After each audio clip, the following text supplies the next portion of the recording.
Hi guys, good morning. My name is Demola Olariwaju, public affairs analyst, political commentator, currently the special assistant to intermedia strategy to His Excellency Atiku Abubakar. Of course, that means that I'm not speaking for him in this video. I'm a PDP member, and I think a lot of people have been reaching out. A few people have been reaching out, but there has been quite some discussion also about it on social media, and I think yesterday it peaked basically because of the visit of certain people who are associated with the PDP. The one is a former member, Chief Olisametu. Chief Olisametu is my leader. I haven't reached out to him on this matter, and I'm sure he would just laugh at it. He would laugh at it because I should understand what is going on. But I just felt, let me put this out there to react to what people have been saying. That people have said that Nigeria is about to become a one-party state because Bola Tinubu is a deal maker. In quotes, people have also said that is PDP going to die, and so on and so forth. I think people need to understand what is going on.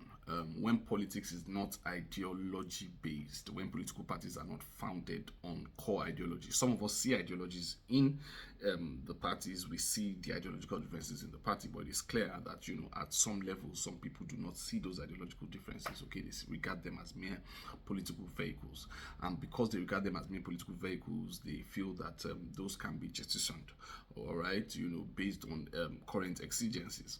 And the exigency at the moment now is that there's a sense that the South is in power, okay, which is the Southwest basically, because I do not believe that there's anything called South in the sense that there is a North, okay, but so there's that sense, and so people from the South will try to negotiate their interest within that. If you remember, at some point in the government of Muhammadu Buhari, there was also that sense that it was a northern government, and people from the South were looking suspiciously at members from the North. But thank God we had leaders from the North, who stood with the party, especially in those early days of 2015, 2016, the likes of Sule Lamido, the likes of Ahmed McAfee, and the rest of them. They stood with the party.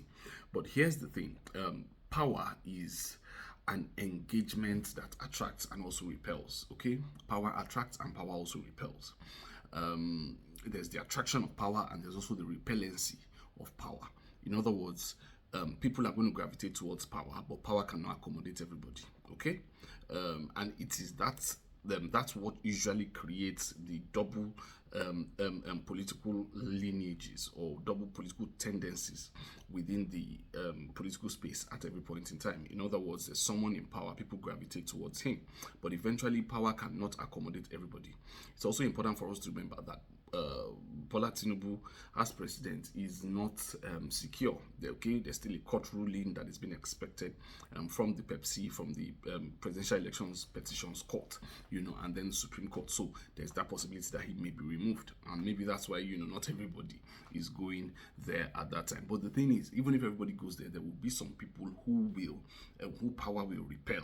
All right, who will not get what they want, and because of that, they will return, even from the ruling party, even from the ruling caucus. It was Louis XIV, Louis the Sun King, Louis XIV. He was the one who said that every time I feel a vacancy, I make one person ungrateful and I make 100 people unhappy.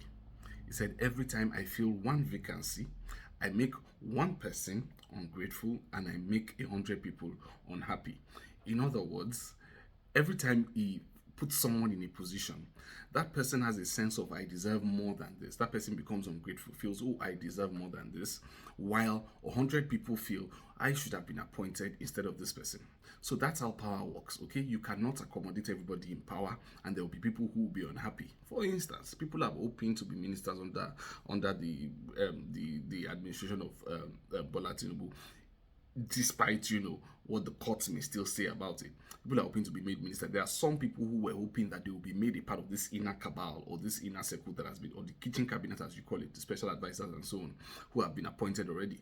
Okay, there are people who were hoping that they will be part of that, but they won't be part of that. They will probably, if that person, for instance, like a former governor from the north, gets a ministerial appointment, that person is not happy because it doesn't seem like he was in the first 11. It seems like he's now in the outer 11. So that person becomes minister, is not happy. So someone is expecting to be minister of works, for example, and the person is made, minister of trade or minister for environment or something like that.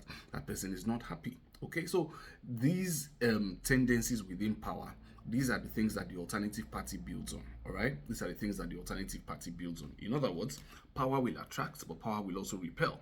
So those who power repels will make the alternative party, or what you would call the opposition party, or what many call the opposition party, okay, it will make the opposition party stronger. The ruling party will get people who will come there, especially at these early stages. People will flock there. But trust me, if the Supreme Court says that Bola Tinubu is not the president today, people will flock to the alternative party also at that time. And if he remains there, he cannot satisfy everybody, all right? And that's how the opposition will get stronger, or the alternative party will get stronger. So no, PDP is not going to die. PDP is always going to be the preferred platform,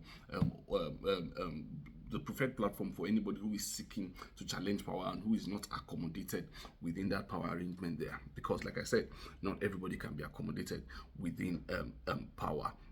So these tendencies are some of the things that we have to grapple with as the party that is out of power at the federal level. I discussed this on Sunday on the Instagram live session that we held when we were discussing how to build an effective opposition in Nigeria. And one of the important things that I said, as regards to those who have been saying that, well, those people should be removed from the party, they should be expelled and so on, those who sabotage the party, those who work for the party. The People's Democratic Party is different. All right, this is a party that is not founded on one person's ideas alone. The greatest strength of the Action Congress of Nigeria at that time, Bola Tinubu's party, was that the only governor they had, or the only center of power that they had, was Bola Tinubu himself.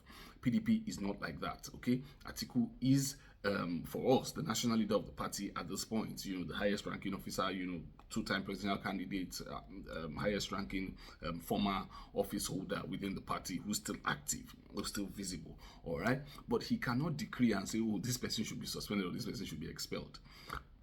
This is PDP. You have governors to consider, you have senators to consider, as at that time, Bola Tinubu was the all be all and end all of the ACN. The same thing with Muhammadu Buhari's party in CPC. I think they didn't even have a governor. It was essentially Muhammadu Buhari himself. So they could determine who was being suspended or who was not being suspended. So the PDP has to go through this stage. It has to go through the stage of knowing those who are with it, knowing those who are not with it. In the same way that some will gravitate towards power, is the same way that some will be repelled by that same power. So I just wanted to make that clear. We might do this more on Sunday. We might break it down more on Sunday on the Instagram live session if there's no other topic that I think that we should discuss. We might discuss it. But I just wanted to put this video out for the sake of those who have been asking questions or asking and saying what exactly is going on with the People's Democratic Party. Power attracts, power also repels. Okay, power will attract some people, but power will also repel some people. There will be politicians whose aspirations will not be met within the ruling cabal.